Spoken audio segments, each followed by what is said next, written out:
This podcast is a B-Side Collections production. Fertility ain't fair. That's right. So let's talk about it. Real, raw, unfiltered, with me, your friend in fertility.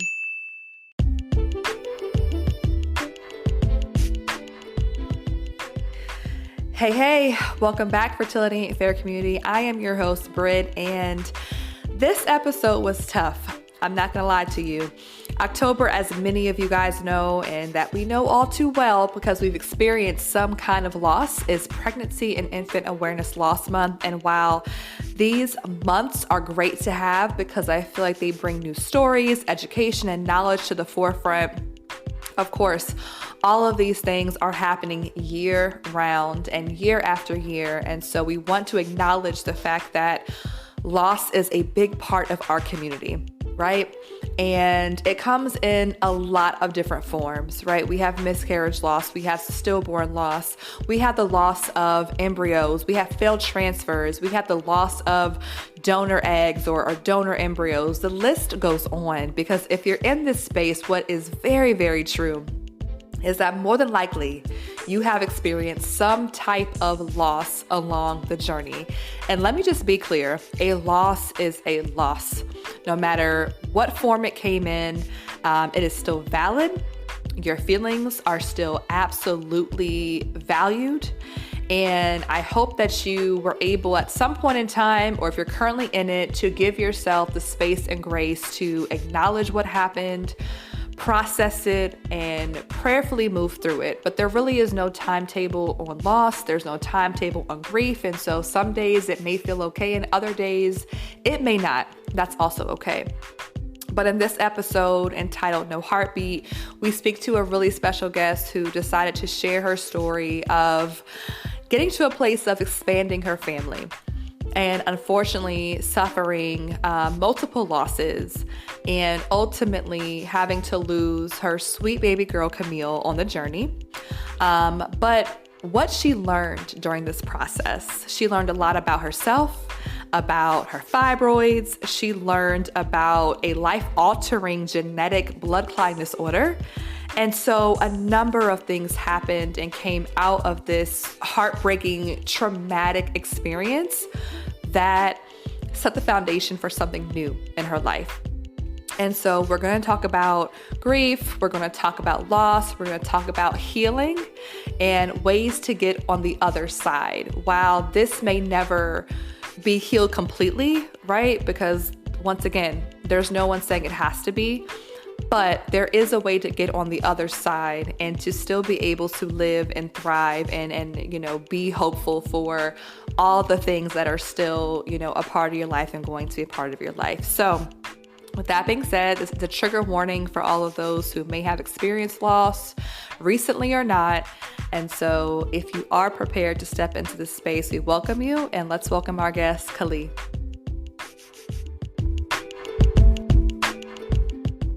Kali, welcome to Fertility Ain't Fair. We are so happy to have you. How are you? Thank you, Brittany. I'm doing well. I cannot complain. Yes, let me get a couple claps. Hold on, let me get a little clap going. Yes, thank you. Okay. I'm so excited to be here. Trying to do a little production on the side. Okay. No, I am thankful to have you here. You know, I have to just give props to anyone who decides to, one, share their story and then do it publicly on a platform. So thank you for saying yes and for raising your hand and be willing to share your story. And also, I'm sure, help out somebody else just by being a part of it. So yes. Welcome. Yes, thank you. Yeah, so we'll go ahead and jump right on in. We have a lot to discuss on this episode. So yes. First things first, how do you define yourself as of today? What are the words or phrases to describe who Kali is? I would say resilient, ambitious, dependable. I'm a mother. I am kind. I'm a daughter. I am an auntie. I'm a go-getter. Period. Yes, period. Period. I love it. I love it. I love it. I know you also had mentioned with me, or when I asked you for your bio and some words, that you were also a pregnancy and loss and infertility advocate. Correct. So, Yes. I just want to add those on there as well. Not to, of course, define you for you, but, knowing Absolutely. that you are an advocate for those things, and we'll get into why in a minute, but that's Sure. thank you for sharing. Yeah. So let's go to, I guess, the top. Hmm. Fertility and fibroids, because, the two can coexist, and they do quite often. Yes. However, it could bring about certain challenges throughout the journey, wherever you could be. So I guess tell us, like, when did you first find out, and how did you find out that you had fibroids? Because that's something that I've discussed a lot of times for myself and other women. And for a lot of us, we didn't know until something was wrong. So how did you find out? Okay, so my story with fibroids was really interesting because I had never heard of fibroids. And I was in college. I went to Norfolk State University. And while I was in college in 2004, I talked to my parents, and my mom's like, "Hey, I have to have surgery." And I'm Mm, like, "Surgery for what?" And she's like, "They're going to have to do a partial hysterectomy because I found out I have fibroids." mm, And I was just kind of like, "What's fibroids?" And she's like, "It's a tumor." And instantly I start crying. I'm just an right. emotional person. So I'm just like, "Oh my God, it's a tumor."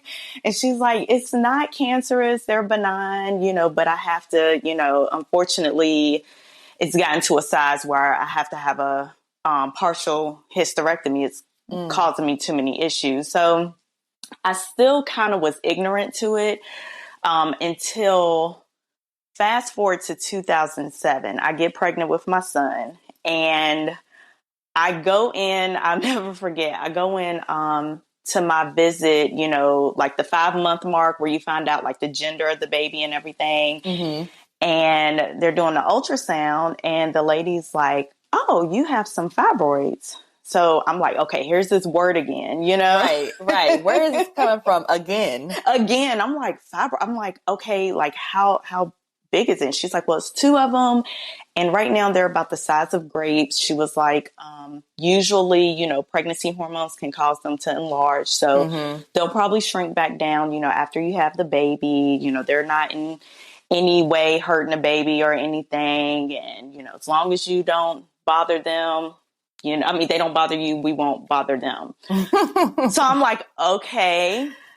And I just kind of let it roll. Right. And I didn't really think anything else about it. I didn't have any, pains. My menstrual cycles were still the same. So I went like years just without even doing proper research or anything. Mm. Yeah. So, okay, so you found out in 2007. And so did they say, okay, we need to, do extra monitoring, or was everything good to go, status quo? And then like you had a obviously successful full-term pregnancy and delivery, but Mhm. like, did anything become of that when you were pregnant, with your son? No, they just kind of was like, "Oh, it was very, like they were very nonchalant about it. Like, Mm-hmm. "Oh, if they're not bothering you, we won't bother them." And I was Hmm. just kind of like, okay, so that was all they told me. And I just kind of went with it. I just was like, Yeah. "Oh, okay, well, I'm not having any pains or anything. So I guess it's fine." And she was like, "They'll probably shrink back down to about the size of a pinhead, and you'll be fine, Mm-hmm. blah, blah, blah." So, and I'm like, "Well, okay." So, my mom had fibroids. So, Mm-hmm. she had to get a partial hysterectomy. "Oh, no, sometimes, those are in extreme cases, and Mm-hmm. they just kind of, Like nonchalant, like, oh, no big deal. No no big worries. deal. Like, y'all tell me I have two of them, and then y'all like, "Oh, go on about your day. If you're not Right. bleeding or See you in a in few pain." weeks. No big deal. Right. Right. I was That's like, okay. interesting. I mean, Exactly. good, right? I mean, it's good because there wasn't any complications. I mean, that's a blessing, Right. obviously. But it's Yeah. also like, maybe that's something to, keep looking back on. Is it going to reoccur? Right. It's like just things that you don't think about kind of in the moment. It's like, hey, if y'all told me it's all good, I'm worried about getting this baby here safely. So if y'all say it's Right. fine, like I can't, I can't dwell on it in Oh, this moment. So that's real. facts. Facts. I was like, I'm rolling with it. Whatever y'all Right. say goes. And I didn't have any type of my pregnancy was great. Like I didn't have any Mm-hmm. pains, no like spotting or bleeding. I didn't even have morning sickness. Like like I didn't You had have a any dream problem. pregnancy. Yeah, I was just like, la la la, okay, great, eating up everything. I mean, I just didn't. So I was really thinking like, okay, well, I'm good to go. Like, I don't Yeah. have any problems.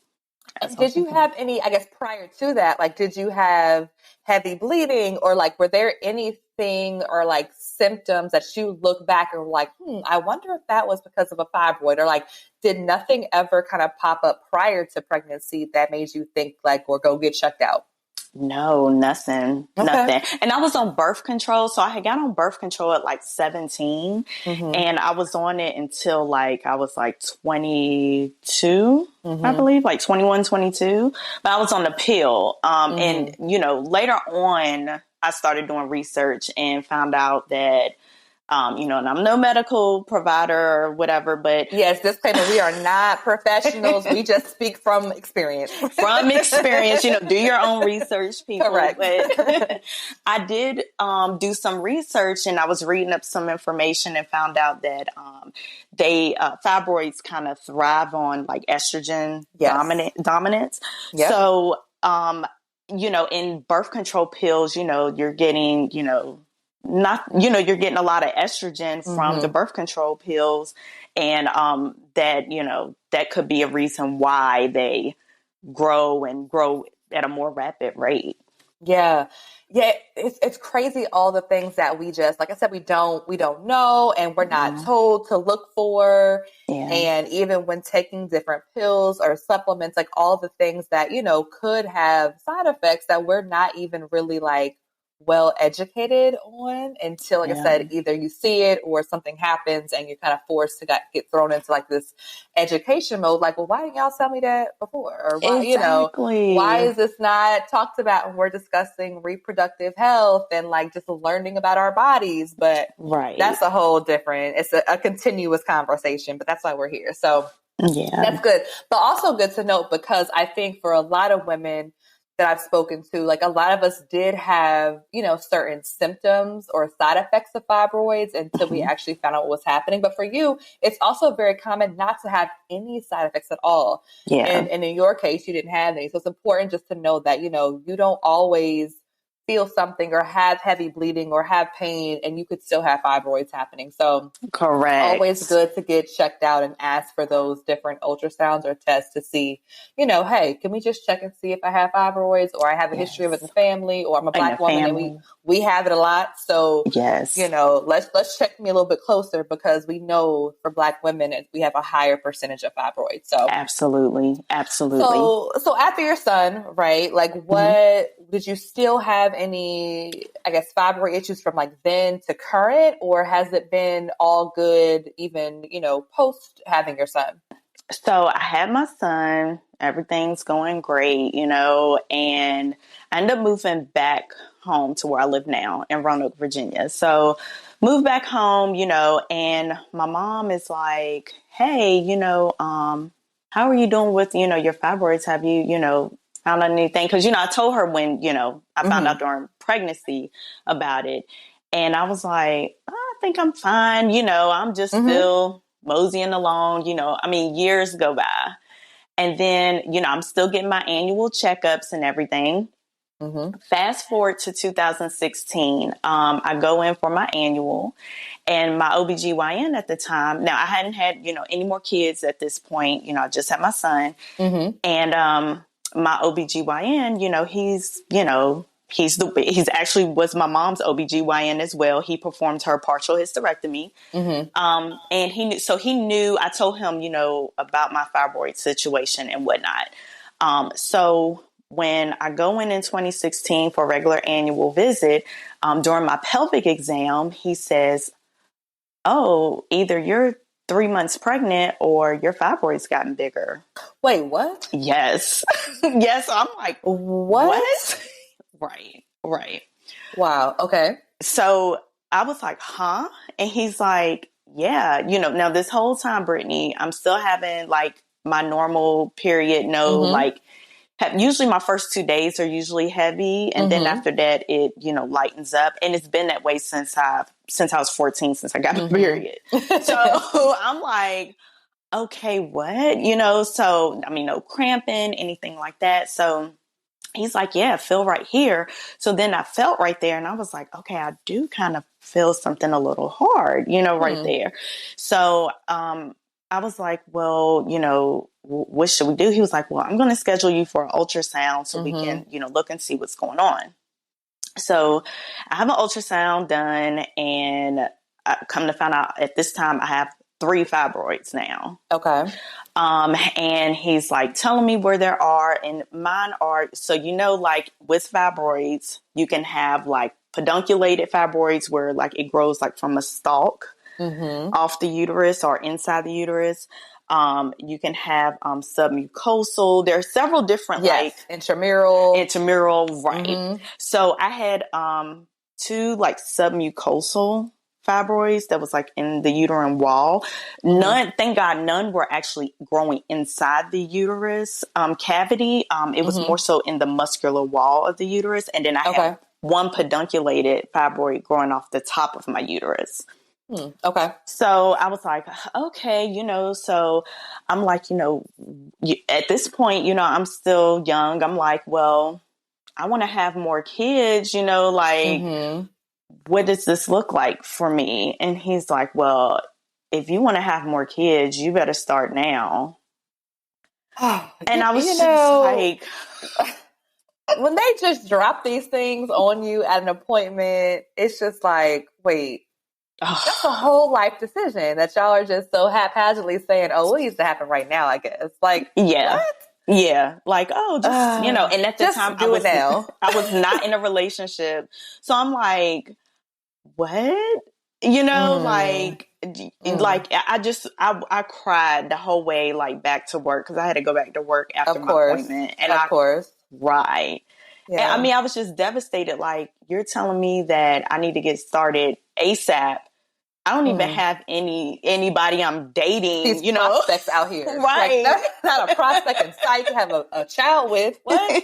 Exactly. Not to date, have a whole baby with and be stuck with. What? Exactly. I'm like, what? How does this work? So, I mean, I'm just like crushed, and I tell my mom, I'm crying on the phone and talking to her, and she's like, well, just calm down, blah, blah, blah. And so now I feel like the pressure is on, I'm like, what am I going to do? Like, I mean, of course I knew, I was in my early 30s. I knew that, once you get to 35, you're considered, high risk. And with me having fibroids anyway, I would have been considered high risk. But now it's like, okay, now it's even more pressure because he's saying your fibroids have gotten bigger. You need to get pregnant ASAP. Right. Like, so not to mention, and I love my family, but, my mom would say stuff, like, oh, your son's getting, older, like, he needs a playmate. And I'm like, well, who am I going to create a playmate for him with, we can buy a pet. Awesome. Right. My son is saying stuff to me at this time, like, I want a brother, and I'm just like, oh my Lanta. So, I have aunts saying stuff to me, like when we get together for family get-together, it's like, oh. So it's like, I'm constantly like hearing this clock in my head, like tick, tick, tick, tick, like your time is running out, girl. So it just was a lot to digest. And I just wish that at that time I would have, really just sat back, really digested the information instead of letting it put that fear in me. Yeah. because I like, it really put that fear in me. Like, oh my God, this is it, you know? That's how it feels. You really feel that way. Mm-hmm. And, you know, and because of that, you tend to put yourself in situations that shouldn't be in, you know? Right. And on top of that, when I talked to my doctor, I mean, God rest his soul, because weird thing was, like, he passed away like 6 months after. Oh, wow. After this year, it was really crazy. Wow. But I remember I asked him, you know, I was like, well, what are some alternatives for me? And he's like, well, if you have any issues with them, we'll have to do a hysterectomy. Nope. And that was like it. Nope. That was the There only. was no other alternative? No other alternative.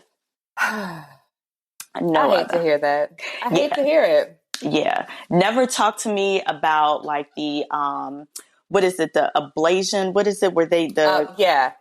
He didn't talk to me about that. Yes. Mm-hmm. Myomectomy. He never talked to me about any of those. Yeah. It was just, we'll take it. And was he an older doctor? Yes. Older Caucasian doctor. And like, you know, I hate to say that, or, you know, I don't want to use ageism or any of that, but like, you know, once again, from talking with a lot of women, and especially Black women, even in our 30s, that's what's being told. And I was so shocked when I first heard that from someone, because we were about the same age, like in our like early to mid 30s. And she was like, my first doctor told me that was my only option. I was like, wait, what? Yeah. Haven't had kids yet. Haven't, you know, she's in her career space. It's cool. Like, I may want to have kids, I may not. But like, to be told that a hysterectomy to take all chance away from me, you know, maybe have my own children now, it was just like, it's why devastating. Is that still the answer? Right. Like, a lot of our moms and grandmothers heard that, you know, but why is that still being pitched out there? Like, it's just a run-of-the-mill surgery, and especially in our 30s. In our 30s, yeah. They are like, just snatching our uteruses, and I'm taking like... uteruses and throwing them out back. Like, right. You know? I'm like, what is going on? So, I mean, so to find, like, hear all of that, you know, I was just like, oh my God, they're going to take my uterus. Like, if I don't have a kid right away, like, this is crazy. So it was just absolutely a hard pill to swallow, and something that I already, you know, was having like, you know, a little anxiety here and there, but that like kicked my anxiety up like 100 notches. I was just like, oh my God, like, what am I going to do? Like, they're going to take my uterus. Like, this is crazy. This is my only option. And I started doing like research and stuff at that time. I started changing my diet. And I started doing more like of a plant-based diet. I started exercising. You know, I was just like, let me try to do whatever I can. You know, I started researching foods that, you know, created more estrogen in your body, and trying to eliminate those from my diet. I was really like trying to go hard with it. Yeah. So fast forward, I would say 2018. So I enter a relationship, and in 2019, I get pregnant, right? Okay. Well, as soon as I found out I was pregnant, I had a miscarriage. I was like 9 weeks along. Okay. So then I'm like, oh my gosh. So by this point, I have a new OBGYN at the same office. And I'm talking to him, and I'm like, do you think it's my fibroids that caused me to, you know, miscarry? And he's like, you know, I don't know. Like, you know, I doubt it. You know, early, you know, miscarriages, you know, are very common. Right. And I was just like, oh my gosh. So he was like, well, let's do, you know, like, we'll schedule you for an ultrasound so we can check and see, you know, where your fibroids are at now. Because by this point, it's 2019, you know. Yeah, it's been a little while. Right. So scheduled me for an ultrasound, and I found out I have 6 fibroids. Wow.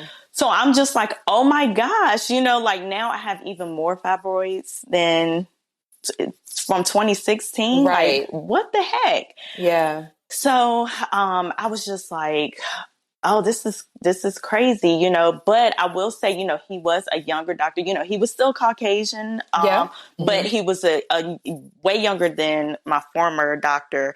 And, he was telling me like about the, ablation, going in and cutting off the blood Mm-hmm. supply, Mm-hmm. Mm-hmm. that's an option, and myomectomy, he started Yep. talking to me about those things. He was telling me like he doesn't usually like to recommend myomectomies because they can create a lot of scar tissue, Right. Yep. and they can cause, a lot of miscarriages and stuff because of the scar tissue. That tissue will Mm-hmm. harden up, Mm-hmm. trying to heal from the myomectomy. So I was just like, okay, so, we just discussed those options or whatnot. Well, then in 2020, I get pregnant again. Mm. So by this time I get pregnant and now my anxiety is super through the roof, Of but course. because now I have 6 fibroids. On top of having 6 fibroids, I just had a miscarriage last year. Right. I'm like, It's a lot. It's a it is lot. a lot. So Yeah. I'm thinking like, oh my gosh, then, the pandemic hits because I found out like the day after Mother's Day that I was pregnant. Oh, wow. So I was just like, oh my God. But then I was like, oh my God, I Yeah. was It's like, it has to be such a like a high and a low immediately. Like, that's a hard balance between being so high, but also just having so much anxiety and fear and what does this mean and what happened the last time? We still, of course, don't know what happened the last time. right. And I had no answers from that situation. So, Hmm. and I didn't really give myself time to process it because it was like, I was going to as ask you that. Like, did you grieve? Did you cope? You I, know? I did not. I did Hmm. not. It was like, it seemed kind of surreal to me. Like I cried a little bit, but then I just was like, okay, I got to keep going, Hmm. and Hmm. sometimes I tend to do that. Like I'll, like, let me just keep going and keep pressing Hmm. on. And, but with that, you don't really deal with, what has happened because that is Right. something serious. And we do have to give ourselves a chance to, mourn that situation. Hmm. Hmm. Um, but I didn't really process it. It was like, as soon as I found out, it was over, so I Yeah. just was like, I'm keeping it moving. Yeah. So when 2020 gets here, the world went on lockdown in March of 2020. Hmm. I found out I'm pregnant the day after Mother's Day. I just was like, I mean, fear crept in. Hmm. Like I was Hmm. just like, oh gosh, like, how is this gonna work? We're in the middle Right. of a Right. pandemic. Literally, Like, how does this work? Like, how do does I this go to the work? doctor? Am I allowed to go? Like, what's going to happen? Right. Oh, right. And I just was so overwhelmed with like emotions and, Hmm. I just was like, I don't know, and then I'm like, I just lost a baby. Like, is this going to happen again? Like, Right. Yeah. so everything, I go to my first doctor's appointment and I held off on telling, people Hmm. until I went to my first doctor's appointment because I was like, let me go and see what's Hmm. going on. And the baby was fine, moving around in there. I'm like, okay, get my Hmm. ultrasound, get pictures and videos. So I was like, okay, this is cool, because I didn't get that in 2007. They didn't have video. So I was like, okay, this is cool, and they're like, yeah, the heartbeat sounds good, yada, yada, yada. Hmm. So I'm like, okay, great. So then because I was considered a geriatric Oh pregnancy, Lord, I can't even with that. I can't. I I can't. hate it. I I hate hate it that so much. term. Like I know, like we have to be realistic, and we have to, we have to say, okay, yeah, you're born with your eggs. I get all of those things, but like I just hate that 35 is this like magical like cliff that you like jump off of, like baby in tow, like here I go, like, and it's like, oh well, you are now considered like high risk, and you are now Yeah, it's like like, come on, what? man, How did I go like when from did that 34 being happen? fine? As soon as I step over into 35, it's like, oh, no, you're Oh geriatric. God, no, anyway, sorry. I just, every time I hear it, it just kills me as I'm sitting here like at the 34 mark and I'm just like, dear Jesus, like if I Right. hear one more doctor be like, well, how old are you? Oh, okay. Well, Yeah, like you think I have been trying for the last how many years? Like, get out my Right, face. right. Like, give me Anyway. some slack, please, Anyway.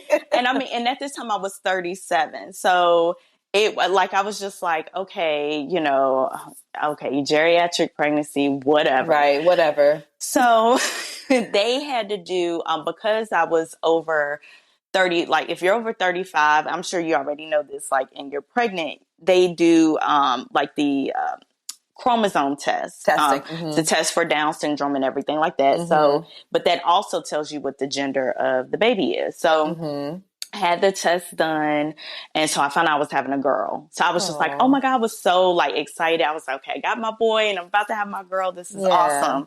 So I was just like overjoyed with that. And then I would say like mid-June, I went to the doctor. Everything was still good. But then that night after my appointment, I started having some spotting.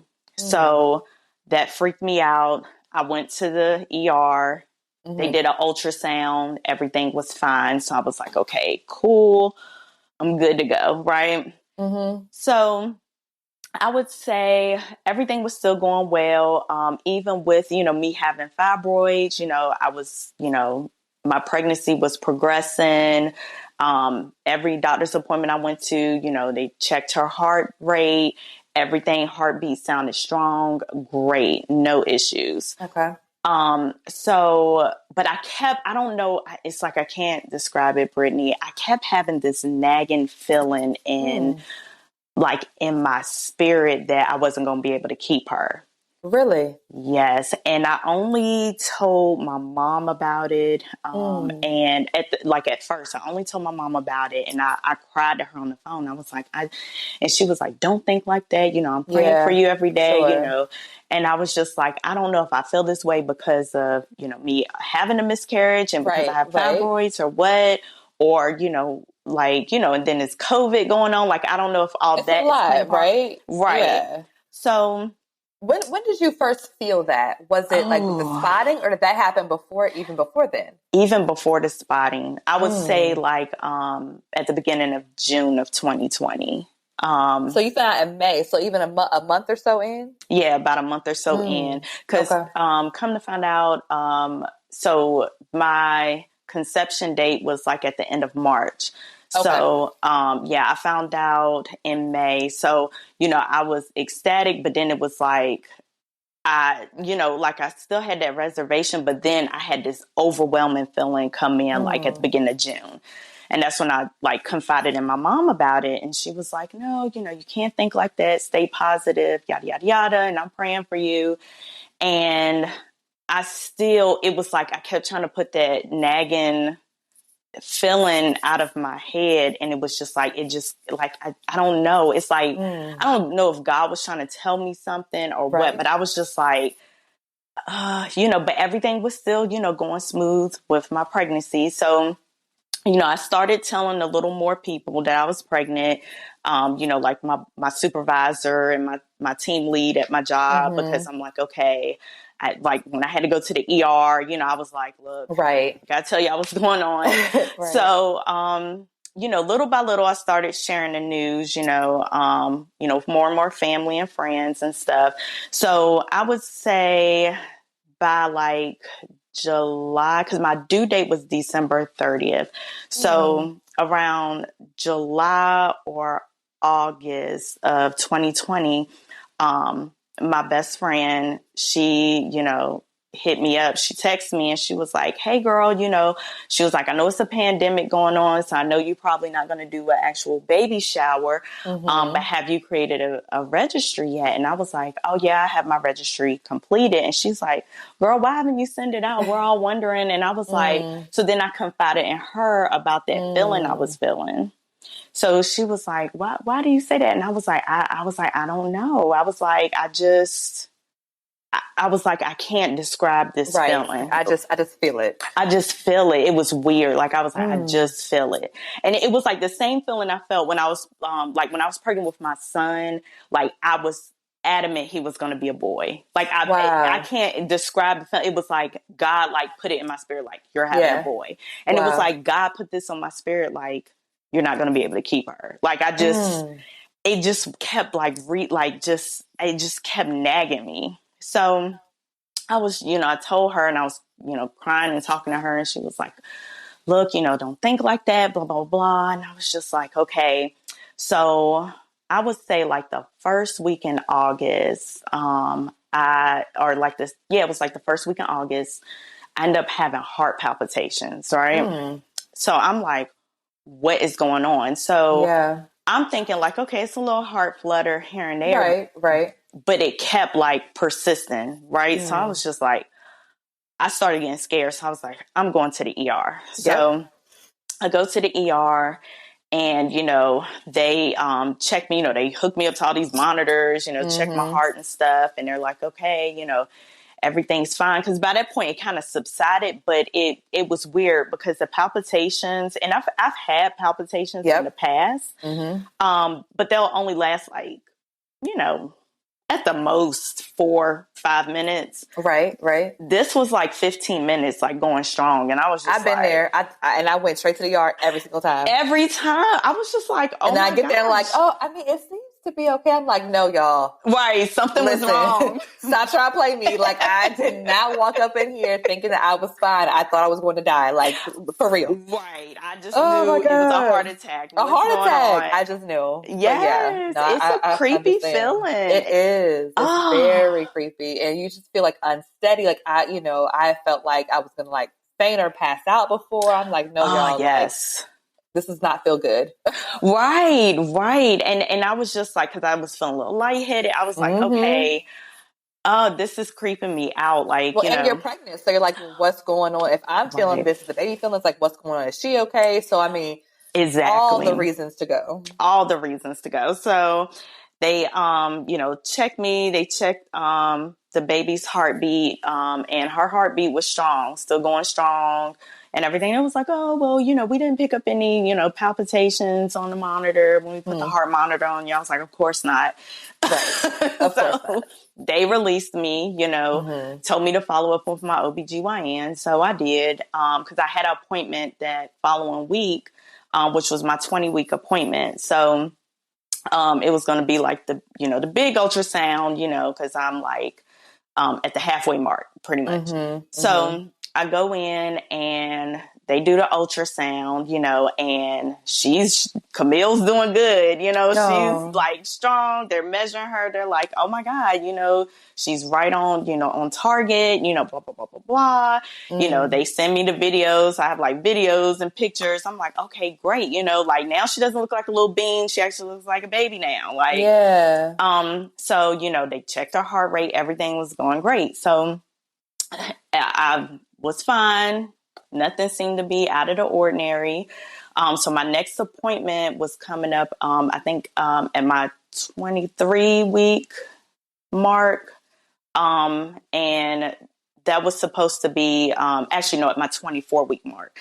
And that was supposed to be like the appointment where, they check you for gestational diabetes and all that. So at my 23-week mark, I was like, something is not right.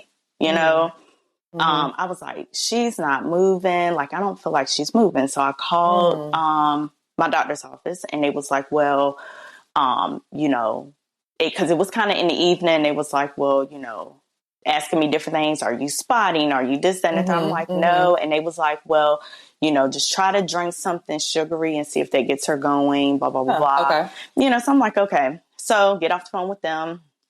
Do that. Still don't really feel nothing. I'm putting because I always even with when I was pregnant with my son, I always put headphones up to my stomach and play music. Yeah. And she was not responding to any of it. So that next morning I called my doctor's office back and was like, hey, I tried, different things, and I still don't feel like she's moving.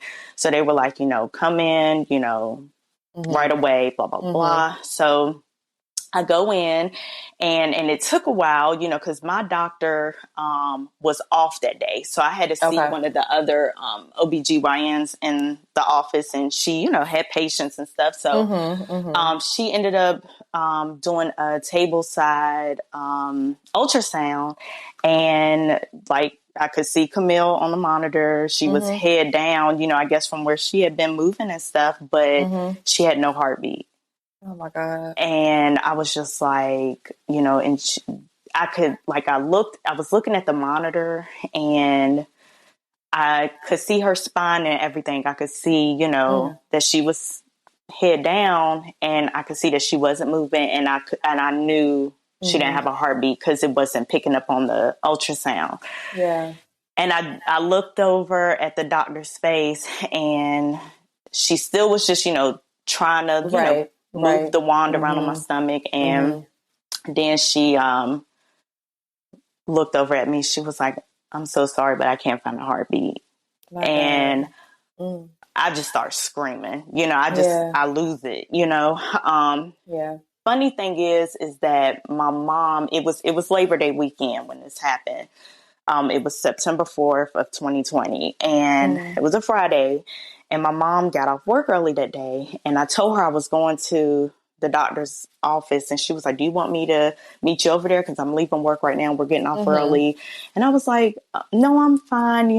I'm fine. Everything's going to be okay." I was trying to keep a positive attitude. Yeah. And so when I started like freaking out, they called my mom because she was on my emergency contact list, Good. Yeah. and she said God put it on her heart to come over and just sit in the parking lot of the She was doctor's already office. there. She was already there. Wow. Yeah, because Wow.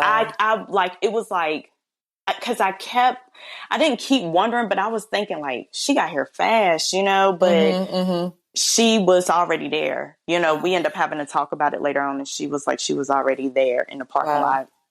And they was like, well, let's get the ultrasound technician to double check and see, So the Mm-hmm. ultrasound Mm-hmm. technician did the ultrasound, and she was like, "Yeah, I'm sorry, she's gone." And that's when the doctor gave me the next horrible news, which Mm-hmm. was, "I'm sorry to tell you this, but you're going to have to deliver her."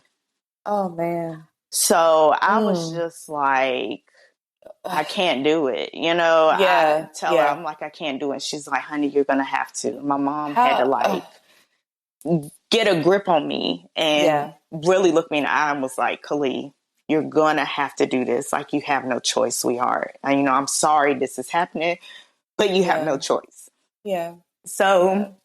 they take me over to the hospital, which isn't that far from my doctor's office. So I get there, and this nurse that came down to get me, she went to take me on the elevator, and she was like, "Let me just pray with you." Wow. And she just prayed with me the whole ride up on the elevator. And I was Mm. just like bawling, crying. Yeah. Yeah. So, of course, when things like that happen, now I had never, the closest person that I had that I knew that pregnancy loss like this happened to was my cousin and his wife with their Mm-hmm. first child. And it was around the 20-21 week mark.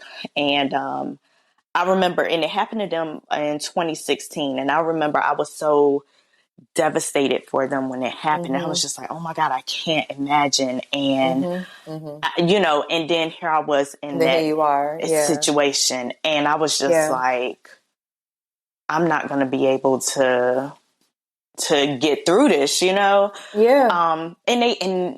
Another part of it is, you go on a maternity ward. So it's other Yeah. Right. women giving birth, Right. and, they're taking their babies home, and I'm going home empty handed. I just wish there was, because I've heard that before. Another story of a loss, and the woman, she spoke about that, like being Mm-hmm. on the maternity ward, having to give birth, knowing that her child was not, still with us. And Mm-hmm. like, I think she said she woke up like hearing babies crying. Mm, And for a moment, she kind of forgot what happened because it's obviously trauma. right. And she was like, kind of, I guess, woke up in like a panic, like, "Where's my child? Like, isn't like, where's my baby?" Right. And Oh, heard like babies crying. And so, to your point, like, it would be, I think, really nice if there was like a separate wing or something, right? Like yes. a separate space in the hospital or hall that is just dedicated to loss because, like you said, like I'm sitting here in a maternity ward, which should be one of the happiest times of my life. I'm going to give birth and take this child home. But I know walking into this ward, that is not happening for me. Right. Right. I can't even imagine trying to just put myself, I can't, like even in your shoes. And so I just want to honor the fact that, you know, you went through that and that was very real and very hard, and honor your baby. So, Mm. um, and even the fact that you had to go right from that appointment over there, I'm just trying to like fathom that, right? Like you hear this news, Mm-hmm. it's devastating, is not even, you know, there's no words that you can put to it, and then you have to immediately go to the hospital and do this. Exactly. I can't. It was so taxing on me, not only physically but mentally and emotionally.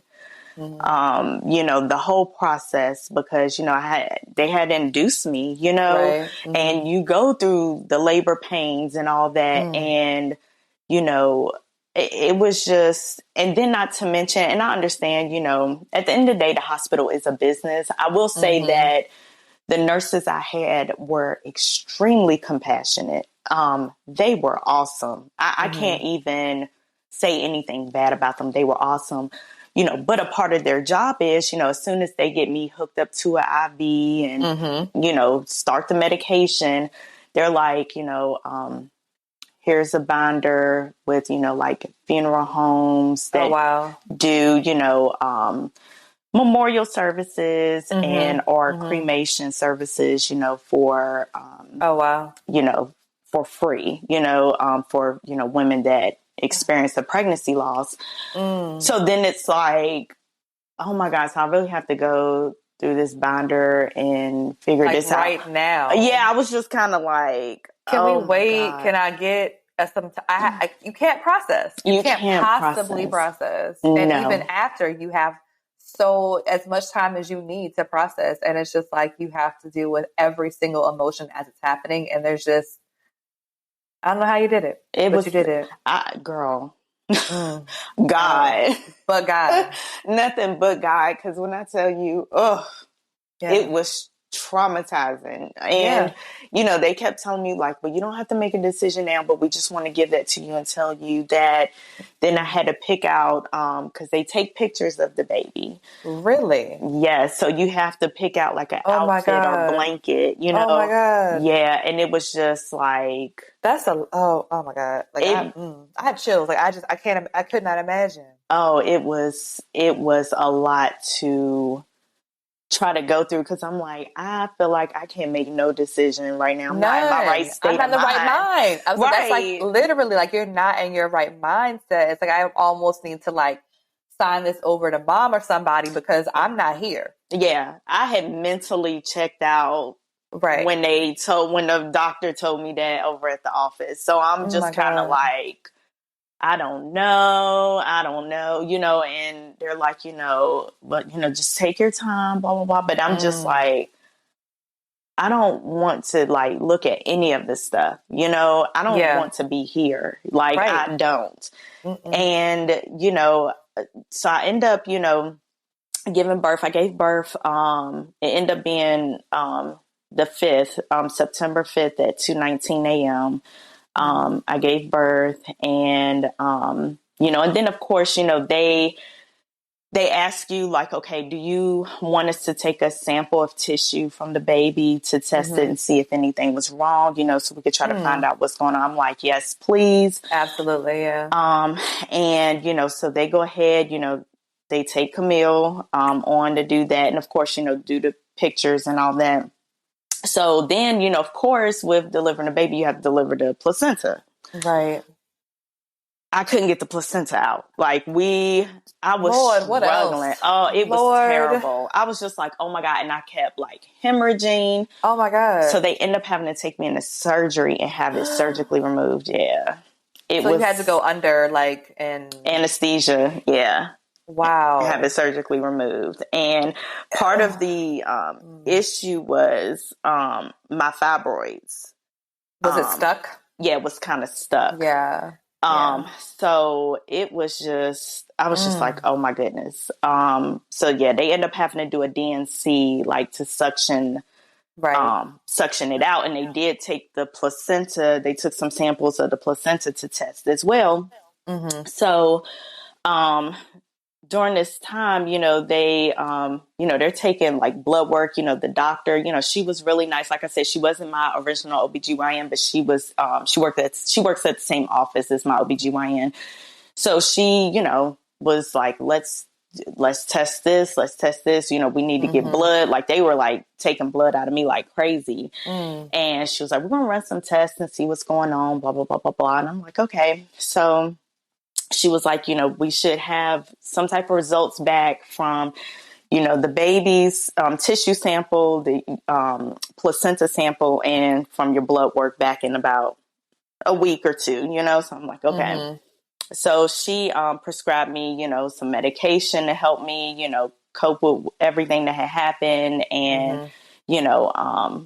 and I was done. So it was like, having to get wheeled out of the hospital, you know, after giving birth, and I'm still feeling like the pains and stuff, like Right. knowing my body went through the birthing process, but I have nothing to show Without my for it. child. Right. Right. Yeah. And we took pictures in the hospital, I got to hold her and stuff. And, but I still haven't brought myself to terms with, cause they gave me like a disc with her pictures on it and stuff. But I couldn't look at her face. Like I had them, even when I held her, cause I wasn't sure if I even wanted to hold her. I was so like, That's what my brain was going there. Like, do I even want to be able to hold you? yeah. Oh, wow. I felt like if I didn't at least hold her, I would regret it, Regret it. Yeah. Mm-hmm. So, but I told them, I was like, I just can't see her because it's going to break me down.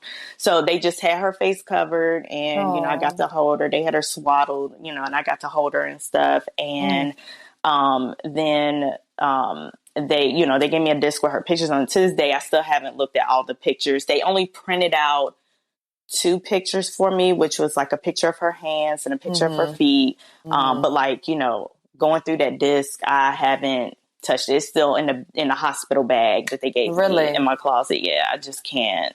I like mentally. Yeah, I can't understandable. do it. Is there ever a point when you think I might want to see it, or is that to be determined? I thought about that recently. Like I was just like, do I want to see the pictures? Like, am I ready to see the pictures? September 5th will be 2 years. Do I, am I ready? But no, I'm not ready. Yeah. Not yet. Yeah. Mm-mm. Yeah. I can't do it. It's just too, it's still, even though it seems like, oh, it's been a while, it's still fresh. No. Don't ever let anyone tell you, give you a timetable for your healing and for your grief. So no. Yeah. No. Yeah.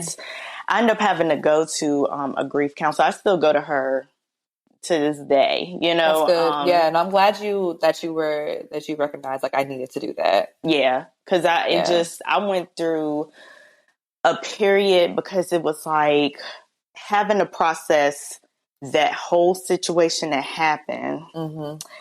And, then I got her biopsy results back. They said she was perfect. She was normal. And so I just was like, what the fuck was wrong? What happened here? Right. What happened? Like, so then I started feeling guilt. Like, did I speak it into existence when I kept saying, but it was so many, it was a roller coaster of emotions. And then I finally get, my blood results back. And I'm going to tell you something else that had me in limbo and just in this weird state when it came to my grieving and mourning. So, I opted to have her cremated, and I go to the funeral home, I fill out the paperwork and everything. And, they went and picked up her body from the hospital, but they needed now, like I said, it was a holiday weekend. It was Labor Day weekend. So they went on a Sunday to get her body, or no, that Monday, I believe, to get her body.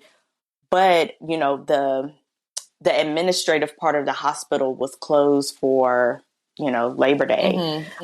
So they didn't get to get her fetal certificate. So like when you lose a baby in pregnancy, they issue what's called a fetal certificate. And what that is it's like a death certificate, but it's different because, it was a fetus they consider. And the only time they issue you a actual death certificate is if you take a breath outside of the womb.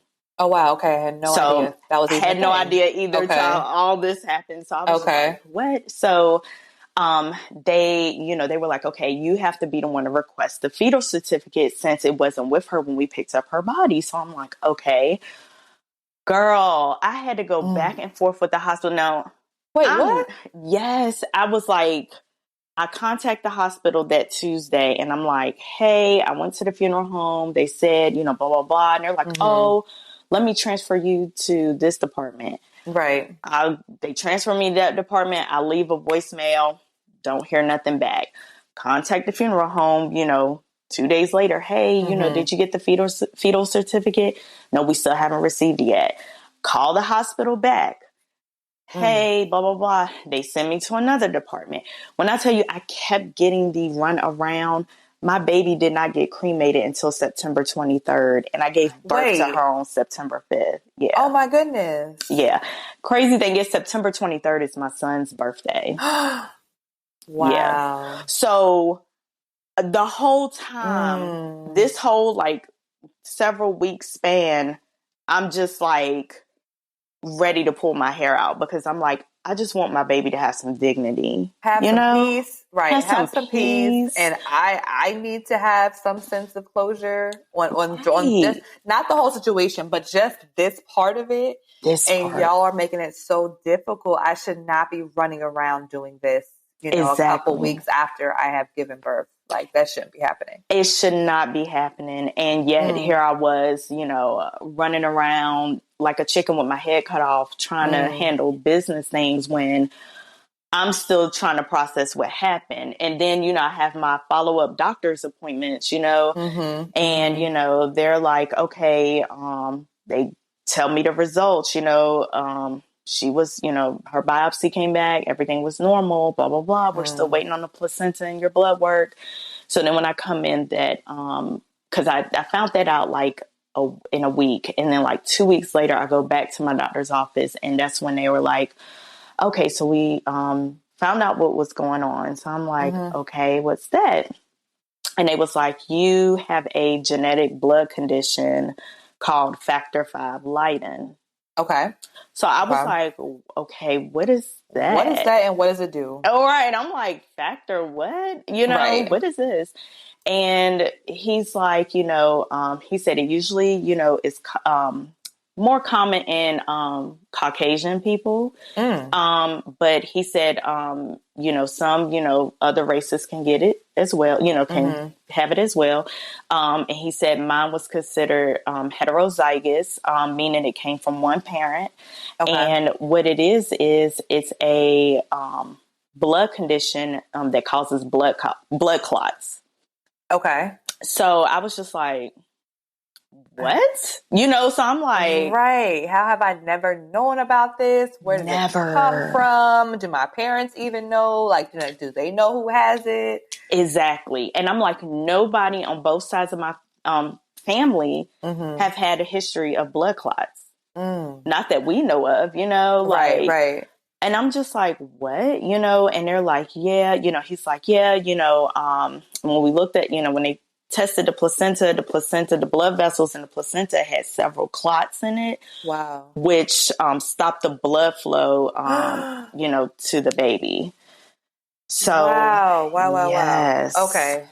Yes. Yeah. And I looked it up. So like, according to Mayo Clinic, it's just what you said, a mutation of one of the clotting factors in the blood, and it can increase your chance of developing abnormal blood clots. And they said in women, it can, as you mentioned, have an increased tendency to develop blood clots during pregnancy or when taking the hormone estrogen. Yes. Wow. Yes. Wow. Crazy thing is, like I said, Brittany, at the, beginning of the podcast, I was on birth control from like 17 to like 21, 22. Right. I Right. mean, I never knew. Like I could have No. got a blood clot at that time At that and been time. gone, you know? Mm. Had my son, pregnant with my son, no issues. Like I Mm. had no clue. When I tell you I was completely blindsided by that, Yeah. I was just like, what? Like, and then it was just like, okay, so now I have to process, um, the loss of my daughter. I have to process this new condition, medical condition that Mm-hmm. I have, Mm-hmm. Mm-hmm. how to navigate through that. And now I have to tell my parents, Right. Yep. Yep.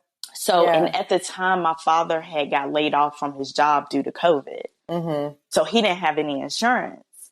So my mom was still, she still had her job. So I, told her, she went and got tested and she was fine. So we figured out, okay, it came from my Wow. father's side. He had no idea. Of course. Why? I mean, why would you, unless you had, an issue or Right. had reason to get genetic testing, because that's just not something that you usually get off the whim. Exactly. Exactly.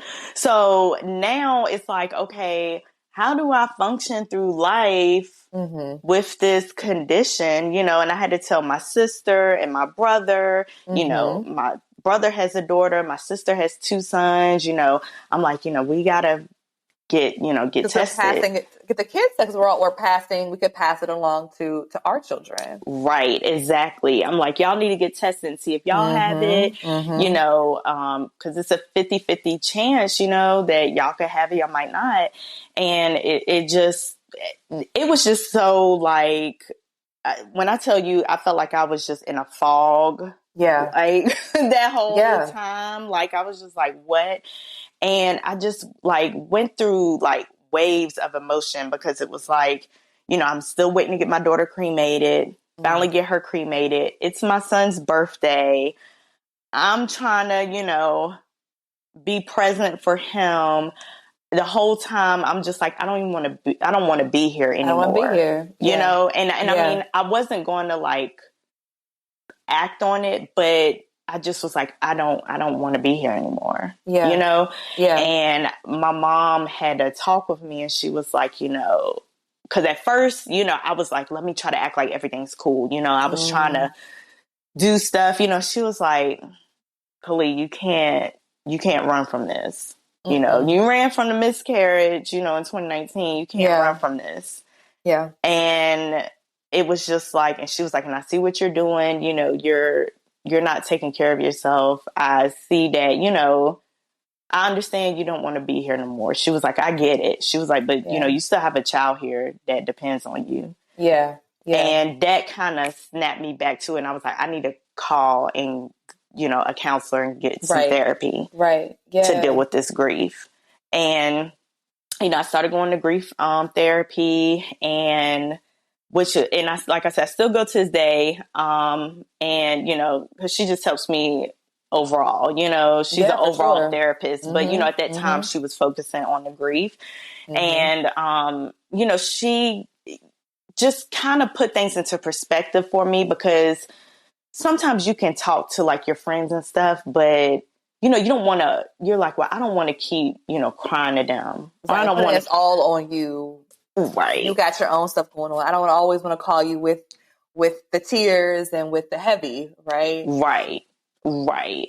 So it just gave me another outlet where I Mm-hmm. could break down and Mm-hmm. really, express how I was feeling, like I remember the first time I went into the mall, I was trying to get my son something for his birthday. And this was my first time, like, really going, like, out in a Mm-hmm. setting like that since everything Mm-hmm. happened. And first thing I run into is a woman that's pregnant. And I mean, she's got to be like 8, 9 months. Oh, She's wow. about to pop, and I'm just Yeah. like, Yeah. Of course. I mean, I just got choked up. I just Mm-hmm. was like, let me hurry up and get my son something and get the hell out this mall. I Mm-hmm. just Mm-hmm. couldn't. And then I ran into somebody else that had a newborn baby. They were Mm. pushing in a stroller, and I was just like, when I tell you I ran out the mall, like I ran out the mall. It's like, and it's stuff that like, before having something like that happen, you just kind of like, oh, okay, blah, blah, blah. Right. You don't even think twice about it. Right. But no, it's a trigger. It is a trigger. And I'm like, these ladies aren't doing anything. They're just living their life. And Yep. I'm just like getting choked up and can't, feel like I'm suffocating. I have to get out of here, Yeah. It was just such a hard thing to kind of navigate through. But like my counselor, she, like I said, she helped me. My therapist helped me out a lot, and she just kind of told me to start journaling. And I used to journal, when I was like younger, like me in too, high girl. school. Yes. And I did a little bit in college here and there, but I really just started, writing things down. And she had me like write a letter to my daughter. Yeah. And that helped me, and she was like, a lot of times when people pass, we have rituals, if your grandmother passed, you're like, okay, we all like make her favorite, cake or whatever, we all have rituals. Yeah. But, in this situation, you weren't able to form any rituals. So you have to create one, I like that. And that helped me. So it was just like, okay, like, this is what I'm going to do, and I just started, taking that into consideration. But it's like, when I say that Camille helped me out in so many ways, because I feel like she saved my life. Wow. She saved my family's life. So she had her purpose. She had her purpose. Yeah. And I had to realize that. I was like, she really did serve her purpose, because she brought awareness to something we didn't even know. Yeah. As a family, we had no clue. And she brought awareness to it. And, it's just so like, it makes me have like, just so grateful, just to have, I mean, not to say to have had that happen, but just grateful that I'm now aware, and that I'm like, I can look at it from a different lens. Right.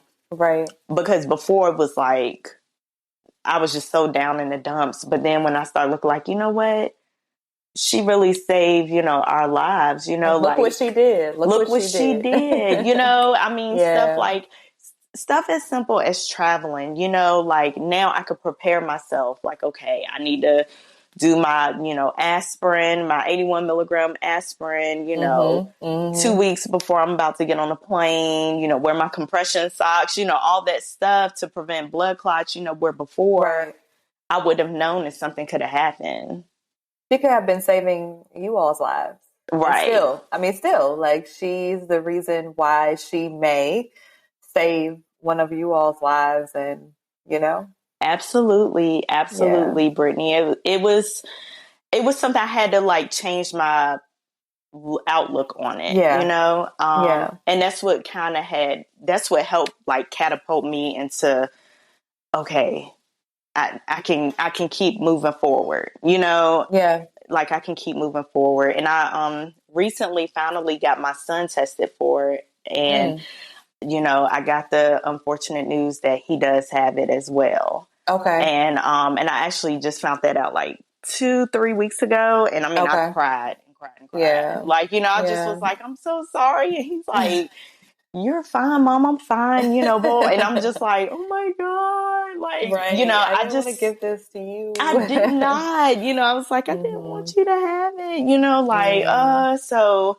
now, and he plays sports and stuff. So now, we have to come up with the, care plan or whatever for that. So, but now we're aware, we know. Yeah. So it's been a journey, Yeah. And like yes, absolutely. Absolutely. It has. And I really, like I said, the whole time I was thinking it was going to be my fibroids that were an issue, and it was something totally different. Else that you never would have known about. Never. So it makes me appreciate life and just, the people in it. And it just changed my outlook on a lot of things. Time Yeah. on this earth is so precious, and we have to spend that time pouring into ourselves, and not only Mm-hmm. ourselves, but to the people that really love and support us. So, Absolutely. yeah. Yes. Oh man. I mean, I was just thinking about, like you said, like with her, with Camille, and, honoring the fact that she had a purpose. Hmm. And while obviously, you all were not able to officially meet, you all did meet, and she had a purpose here. And I think, we look at life and say, oh, I want to like live till 100, and, I want to live, as long as possible. And yes, right. Like, absolutely. We pray and hope that we all can live as long and as healthy as possible. Yeah. But when people die young, or they're taken from us before even appearing into this world, we say, it was too soon. And yes, Hmm. it is in the human form too soon, right? But like, Right. we don't have a say so on, I guess, someone's purpose timetable. Right. And that's not easy to talk about, obviously, because it's not fair. Right. It's not fair, and it's not anyone who deserves to go through what you went through, and what she went through. And but she had, as you mentioned, a purpose. And look what she's done in her little life. Like, look what she did. She Look what she saved her did. entire family. Her Like, she entire saved her family. brother and her mommy and grandparents who never got to meet her, but she, have saved lives already. So Absolutely. Absolutely. And it just makes you think, like, the whole, like, when I got pregnant with my son, I mean, it was like, I wasn't trying to get pregnant, like, it happened, and I was like, oh, okay, like, this was easy.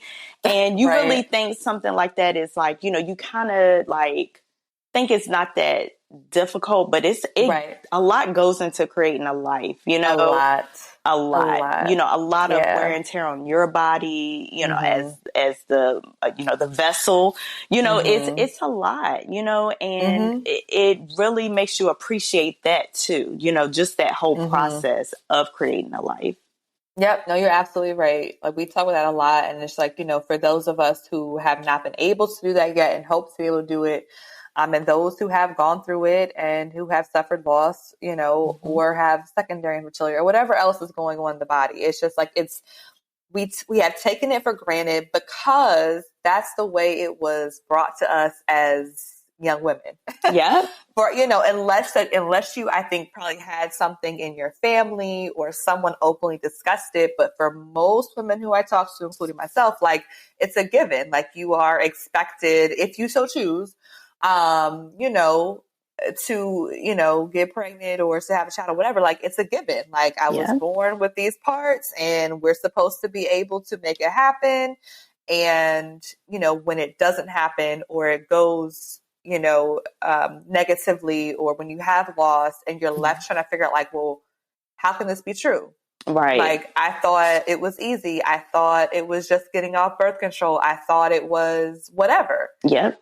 And it's like I said, it's a lot to process when it's kind of slapped in your face out of nowhere, Hmm. versus maybe we start having more open conversations about women's health, like, earlier. Like, maybe we start talking about other things other than birth control. Like, Right. like, even the fact that we come into our 30s and not know what fibroids are is just like, it's so common for us not to have been talked to about it so much earlier on. Yeah. And it's, we got to remove that stigma or that, Mm-hmm. secrecy about it. It's Mm-hmm. like, hey, it is what it is. A lot of women are suffering in silence, Yes. and it's like, they feel like nobody understands what they're going through. Yeah. And there's a whole community, a whole like gang of women that Yes. Yes. understand everything. And it's just like, even with the pregnancy laws, now I can't say that my story is going to be identical to somebody else's, but Mm-hmm. I did have, like, like my cousin's wife. Oh my God, I love her. Mm-hmm. She was amazing. She reached out to me. She checked on me. She even remembered, like, Camille's 1 year anniversary date, Mm. and hit me up and was like, I just wanted to check on you today because I know what Yeah. today is, I Mm-hmm. mean, and it's Mm-hmm. just like, it's like, okay, I have that person, that went through it. And when everything happened with me, I remember like 2 weeks after I lost Camille, John Legend and Oh yeah, and Chrissy Chrissy. Teigen, yeah, Mm-hmm. they went Mm-hmm. public about their Right. pregnancy loss. And I was just Yeah. like, wow. I mean, well, it was too overwhelming for me at that time. Like I had to log Sure. off social media for a while, but Mm-hmm. it was Mm-hmm. just like, that's somebody else that's going, I mean, that's celebrities that are going through it, but Yeah. you don't know unless you talk about it. You think you're just that one person and something's wrong. You feel like I'm damaged goods, like something's wrong with me, Yes. Yeah, my know? body is failing me. Right. Why is my Like, body working against why me? exactly? No, yep, no, I get it. And that's often, how I felt like, why is my body not doing what I was told it's supposed to do naturally? Like, Right. why is it not functioning? Why is it so easy for so and so and not someone else, but also not Mm-hmm. knowing everyone's stories, right? So like Yeah. I could look and see someone walking around with, one kid, two kids, whatever. But what I don't know is that they had like, 3 or 4 losses in Yeah. between. So, Yep. you just never know. And I think that's all what it gets back to is one, I think educating ourselves earlier. And then also like just gets back to like, we have to not ever assume and stop asking certain questions, stop making it society norms to ask, when are you having kids? Or, what's taking so long? Or like, Yeah. stop it. Like we have to like unnormalize certain questions and normalize other ones and other conversations. So I just want to Absolutely. thank you for being transparent and honest about your journey. Yeah. I know it was not easy, and I was over here tearing up like, "Ooh, girl, no, oh, it's coming, it's coming." I know. I was like, No, it's fine though, because that's just what it is. It's just a really sad situation, and ugh. so I guess at this point for you, where where are you in terms of your decision to expand your family or not? Is that something that you are still interested in, or have you kind of just said, I'm good where I am? So, initially I talked to my doctor, once we found out I had Factor V, we had something we can pinpoint it to this. He told me like, you can, still get pregnant and have Mm-hmm. a successful pregnancy. He was like, now that we know what's going on, we would just have to put you on Harapin, which is a blood thinner. And Mm-hmm. he said we would have to do those like infusions, like, I think he said like every 2 weeks or something. Oh Like, I wow. forgot. It was like something crazy. And he was like, then we would like wean you off of it as you get Wow. closer to, the 40-week mark. So in case, if we had to do like a C-section Mm-hmm. or something like that, you wouldn't like bleed out, Bleed out. Yeah. Mm. So, he told me that and I was like, okay, but, now I'm just kind of like, I'm just enjoying what I have in front of me instead of Yeah. focusing, like, because I spent so much time focusing on, I need to do this, I need to do that, oh my Mm-hmm. God, I need to have another kid, my Mm-hmm. clock is ticking. But now I'm just like, I'm just enjoying my son, he'll be 15 in September. So, just trying to enjoy the time, him being a teenager and all of that, and just Right. enjoying time Yeah. with my nephews and my niece. I'm just trying to focus on that, and then my friends, they have kids and they're having kids, so Mm-hmm. Mm-hmm. I just want to pour into them right now, Yeah. and if it comes, it comes. If it doesn't, I'm good. I've made peace Yeah. with it. Mm. Well, I'm happy to hear that you've made peace with whatever happens, and I cannot thank you again enough for hopping in and sharing your story. So, Oh, thank you for any having me. yes, no, of course. I mean, you've given a lot of good points that I've kind of written down as you've been talking in terms of like I think advice or gems on how to cope. But is there any lasting or last things you want to say to anyone who is going through a loss or who has kind of been in this place? I would say definitely a support group. Mm-hmm. There's support groups on Facebook. I know my hospital gave me a number. They gave me like information, like a phone number and stuff to contact, for a support group that is offered through like the hospital, with other women that had pregnancy losses. And I didn't contact them because, of course, I was just like all distraught and stuff. I don't even know what I did with the pen and paper, to be honest, I mean, that's real. I mean, right. Right. But they do still keep in contact with me. We did have like a pregnancy loss panel. Not panel, I'm sorry. We did a virtual event that was like in November, December, around that time. And it was like via Zoom, and, just something like that where you can like reach out to other people that have been in a situation and they can tell you you're not alone. And I would say there's some books too. Let me get the books that helped me cope with what was going on. My cousin actually sent me some books, and it just really, really, God, it helped me so much. It was a book she got me called Loved Baby. It's 31 devotions helping you grieve and cherish your child after pregnancy loss. It's by Sarah Philpott. That one was a really good one. And you can jot down notes like how you're feeling and stuff. And it just kind of lets you know, like, okay, I'm not in this alone. And you'll be surprised how many people have had something like this happen and they just don't share it. Many. Yeah. Many. Yeah. Oh, I love it. Well, thank you for sharing the resources. Thank you for sharing your story and for helping somebody else. Like I said, I think, if you are in a space where you're able to talk about it, it's always going to be just well received because, like you said, there is someone out there who is going through it or someone who is going to go through this, and they're not going to know where to turn, where to start. And so just as we open up these communication lines, just having that support to reach out. So if somebody wants to connect with you, where are you at on social? So you can connect with me on Instagram.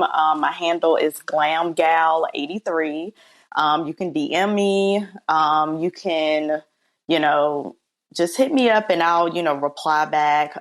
You can contact me on Facebook at Kali Danielle.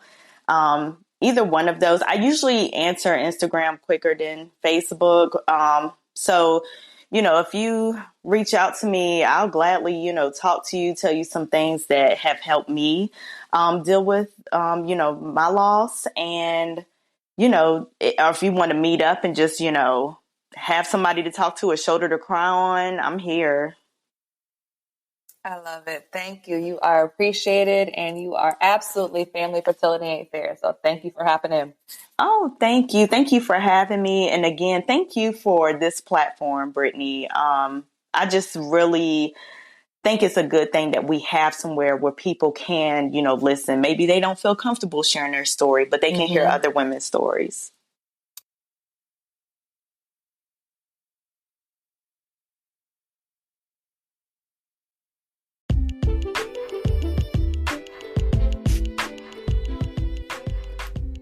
So again, I have to thank Kali. I know I said it in the beginning, I said it in the actual episode, but want to just thank her for agreeing to share her very sad, heartbreaking story, but also there to give hope.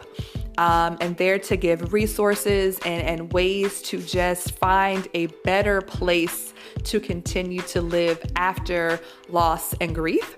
And so, of course, I'm going to give some of my top takeaways from this episode entitled No Heartbeat. One of them is this: you can't run from your loss or grief. You can try. I think it's always going to catch back up with you. And as I mentioned at the top, there really is no timetable on, how long will it take me to feel better? No one can answer that question. And so I hope that you allow yourself to have the space to process and go through it. There's really no going around it. There's no going up, under, sideways. No, you have to go through it. And so, something else, and coming to my second takeaway that Kali mentioned, was that she found a grief counselor. Now, a grief counselor may also work in tandem with therapy and maybe someone separate. And you might have to find someone who is specifically experienced or trained in grief counseling to help you through. And as she mentioned, she still goes to that person to this day, years later. And so once again, there's no one to say, oh, it'll take 3 sessions, it'll take 6 sessions. We don't know.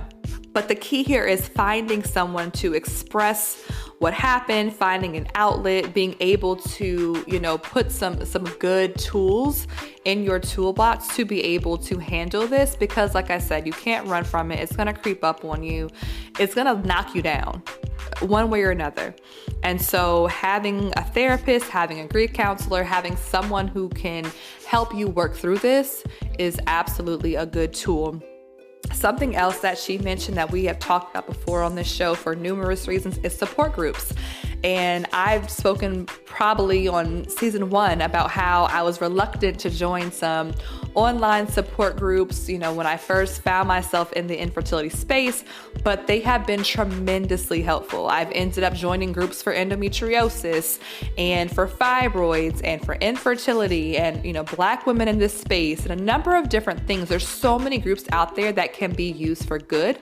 And so what I personally enjoy about online support groups or social support groups is that there's no pressure. You don't have to go to a meeting in person. You don't have to, sit across from people that may not be, comfortable to you. And you don't have to feel pressured to share.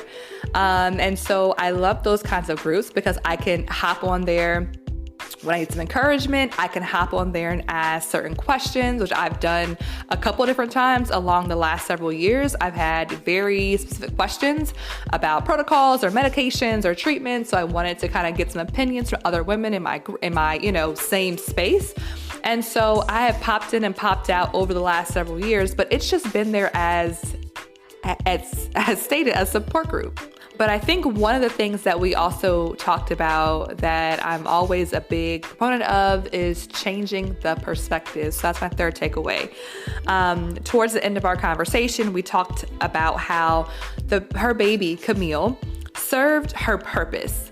And while it was not at all the way, right, that anyone would want to have to experience, it's not at all fair. It's not at all easy. It's heartbreaking. It's devastating. However, we talked about how her loss became this new education and awareness for her entire family on this blood clotting genetic condition that potentially, of course, is being passed on across the family and could have had even other complications down the road for Kali, for other members of the family. And so Camille was able to give her family the gift of knowledge and knowing about this condition, and being able to equip her family with the information they need moving forward and down the line. Because there's just so many things, right, that we just don't know about genetically. We don't know in our history, we haven't experienced it, and we haven't got genetic testing, etc. So she was able to give that as her gift back to her family. And so it's not easy to come to terms with losing anyone, but absolutely losing, a child, a baby, any of those things. But I think, coming to a place of healing, coming to a place of, finding a better headspace about what happened, when and if that's at all possible. I think, changing the perspective, seeing what did come out of this? What did we learn from this? What did her life bring to the table? Is really amazing. So that wraps us up for this episode of Fertility Ain't Fair, the podcast. As always, please follow the podcast, like, share. If you know someone who you think could benefit from being a part of our community, please follow us on social media, Facebook and IG at Fertility Ain't Fair. Updates on there as always with what we have going on our journey through the ups and downs of infertility and where we are. And also, if you have someone who would be a great great guest, or if you have a great topic that you want to hear talked about, reach out to me. I am only a quick click away if you want to connect. And until next time, I am your forever friend in fertility. Stay hopeful.